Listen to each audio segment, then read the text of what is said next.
남유다 왕들 중에서 가장 불쌍하면서도 하나님의 가장 큰 사랑을 입은 왕을 꼽으라고 한다면 저는 요아스를 들고 싶습니다. 태어난 지 얼마 안 되어 그의 부모가 죽임당했다는 것. 할머니가 있음에도 불구하고 할머니의 품에 안겨보지도 못했을 뿐만 아니라 오히려 그 할머니마저 자신을 죽이려 했기 때문에 숨어 살 수밖에 없었다는 점에서 부모의 사랑도 할머니의 사랑도 받지 못한 불쌍한 아이였습니다. 그럼에도 불구하고 그가 하나님의 가장 큰 사랑을 받았다고 말할 수 있는 이유는 죽지 않고 살아남을 수 있었다는 거죠. 여호야다라는 사심이 없고 자신을 진정으로 아껴주는 고모부를 만났습니다. 여호야다의 헌신 덕에 그는 7살의 나이에 왕의 자리에 오르게 되었습니다. 나라를 제대로 통치할 수도 없었겠죠. 그럼에도 불구하고 사심 없이 그리고 왕의 자리를 탐하지 않고 여호야다는 정사를 돌보아 주었습니다. 좋은 후원자, 보호자, 멘토를 만난다는 것만큼 복이 어디 있을까요? 요아스에게 있어서 여호야다는 하나님과 같은 존재였을 것입니다. 요아스가 행했던 일 가운데 하나님이 보시기에 참 기뻤던 일이 있습니다. 그것은 성전을 보수하는 일이었는데요.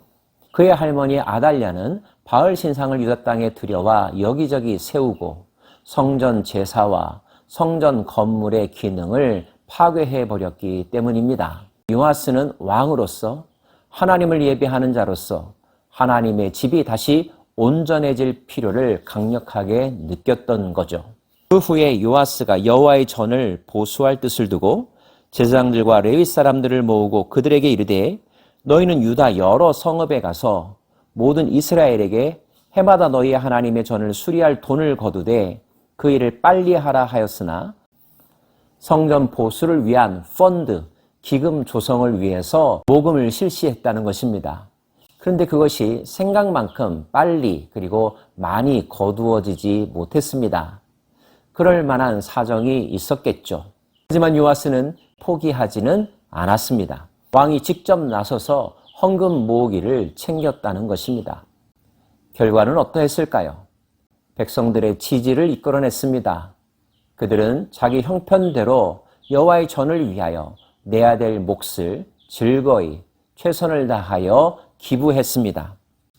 그 돈은 성전 보수 공사에 사용되었습니다. 그러고도 돈이 남을 정도였습니다. 기술자들이 맡아서 수리하는 공사가 점점 진척되므로 하나님의 전을 이전 모양대로 견고하게 하니라. 공사를 마친 후에 그 남은 돈을 왕과 여호야다 앞으로 가져왔으므로 그것으로 여호와의 전에 쓸 그릇을 만들었으니 곧 섬겨 제사 드리는 그릇이며 또 숟가락과 금은 그릇들이라. 여호야다가 세상에 사는 모든 날에 여호와의 전에 항상 번제를 드렸더라. 여호야다는 매일매일 성전에 나가 번제를 드릴 수 있었다고 기록되어 있습니다. 이럴 때 왕의 멘토였던 여호야다의 마음은 얼마나 만족스러웠을까요? 목숨 걸고 어린 왕자를 지켰던 것에 대하여 잘했다 생각하지 않았겠습니까?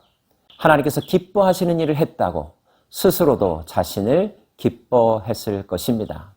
이렇게 훌륭한 멘토 아래서 훌륭한 왕은 나라를 정상화시키고 피비린내의 역사를 지우고 하나님과 백성을 기쁘게 하는 일에 힘을 기울였습니다.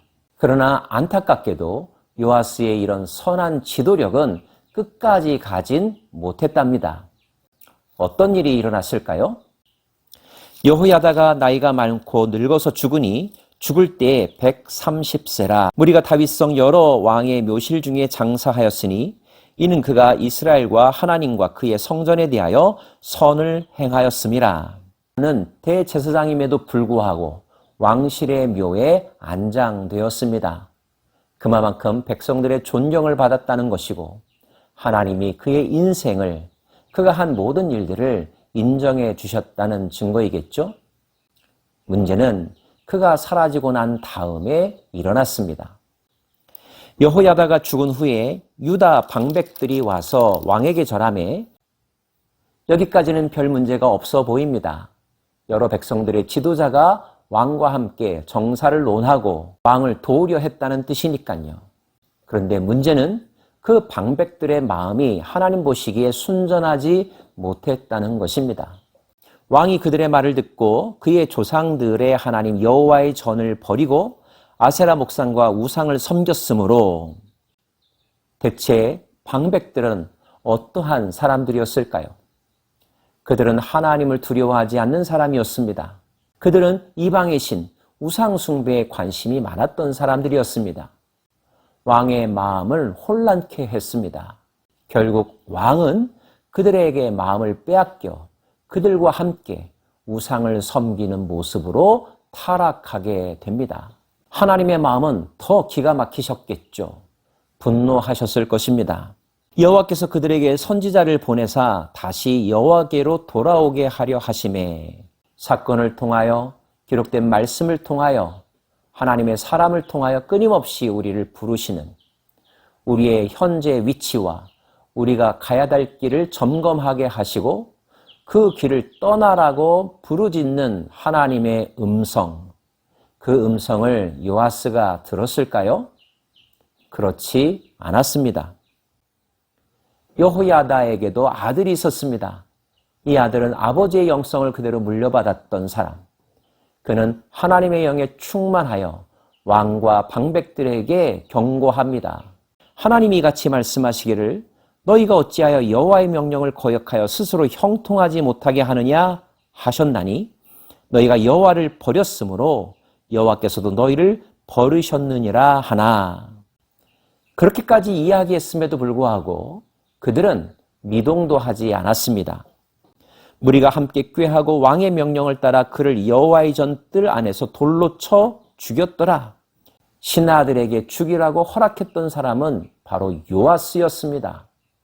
자기 멘토의 아들임에도 불구하고 어떻게 요아스는 이런 명령을 할 정도로 강팍해졌던 것일까요? 그가 죽을 때에 스가랴가 죽으면서 이렇게 말했다는 것입니다. 여호와는 감찰하시고 신원하여 주옵소서 하니라. 스가랴는 하나님이여 이 모든 것을 살피시고 신원하여 달라고 나의 억울함을 풀어달라고 간청하면서 세상을 떠났습니다.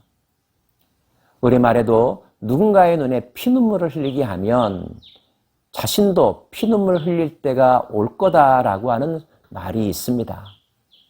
요아스, 과연 그가 행한 이 악행에 대하여 어떻게 뒷감당을 하려 했던 것일까요? 아람 군대가 다시 쳐들어왔습니다. 아람 군대의 숫자가 남유다의 숫자보다 적었다고 했습니다. 그러면 객관적인 전력상 유다가 우세함으로 전쟁에서 승리했어야 했겠죠? 하지만 이번에는 그 반대의 일이 일어났습니다. 우리 아군의 수가 많았음에도 불구하고 이 전쟁에서 패하였습니다. 요아스는 큰 부상까지 입었습니다. 부상당한 왕을 누군가는 긴급히 보호하며 치료했어야 했겠죠? 하지만 치료자가 나타난 것이 아니라 그를 암살하는 사람이 나타났습니다. 그의 신하들이 제사장 여호야다의 아들들의 피로 말미암아 반역하여 그를 그의 침상에서 쳐 죽인지라. 더 비참한 것은 그는 다윗 왕실의 묘에 안장되지도 못했다는 것입니다. 정작 대제사장이었던 여호야다는 왕실에 안장되었는데 왕이었던 요아스는 그렇질 못했습니다. 이 모든 일은 하나님의 심판이었기 때문입니다. 결국 요아스는 가장 하나님의 은혜를 입은 사람에서 다시 가장 비참한 사람 중에 하나로 전락되고야 말았습니다.